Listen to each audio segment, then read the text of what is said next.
शबे मेराज के मौके ते मुल्क भर ਦੀਆਂ ਮਸਜਿਦਾਂ ਦੇ ਵਿੱਚ ਮਹਾਫਿਲ ਦਾ ਇhtਮਾਮ ਕੀਤਾ ਗਿਆ ਹੈ। ਲੋਕ ਘਰਾਂ ਦੇ ਵਿੱਚ ਵੀ ਇਬਾਦਤ ਦੇ ਵਿੱਚ ਮਸਰੂਫ ਨੇ ਔਰ ਜ਼ਿਕਰ ਅਜ਼ਕਾਰ ਤੇ ਨਵਾਫਿਲ ਦੀ ਅਦਾਇਗੀ ਕੀਤੀ ਜਾ ਰਹੀ ਹੈ। ਮਜ਼ੀਦ ਦੱਸਦੇ ਨੇ ਮਾਲਿਕ ਮੁਸ਼ਤਾਕ।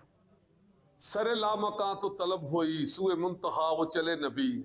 शबे मेराज दी रात अज दी रात शबे मेराज इस्लामी तारीख का एक बड़ा वाकया है जदों आकाए दो जहां मुहम्मद मुस्तफा सल्लल्लाहु अलैहि वसल्लम नू अरशा ते बुला के सैर कराई गई।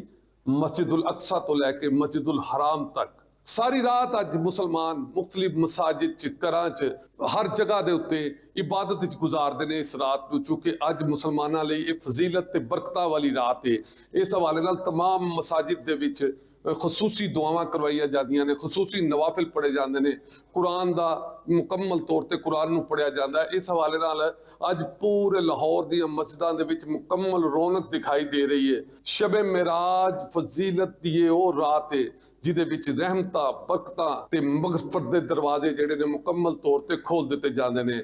इस हवाले नाल अज पूरे लाहौर ही नहीं पूरी मुस्लिम उम्मा जिथे जिथे भी आबाद है शबे मेराज दी इस रात नूं जगह जगह ते खुसूसी इहतमाम किए जा रहे हैं ताकि इबादत की जा सके, ताकि अल्लाह दे हजूर सजदा रेज हो के इस रात को अपने गुनाहां की माफ़ी मंगी जा सके। इस हवाले नाल पूरे लाहौर दे विच पूरे पाकिस्तान दे विच पूरी दुनिया दे विच इस रात की इबादत लई मुसलमान जगह जगह ते इकट्ठे होए ने। जी ईरान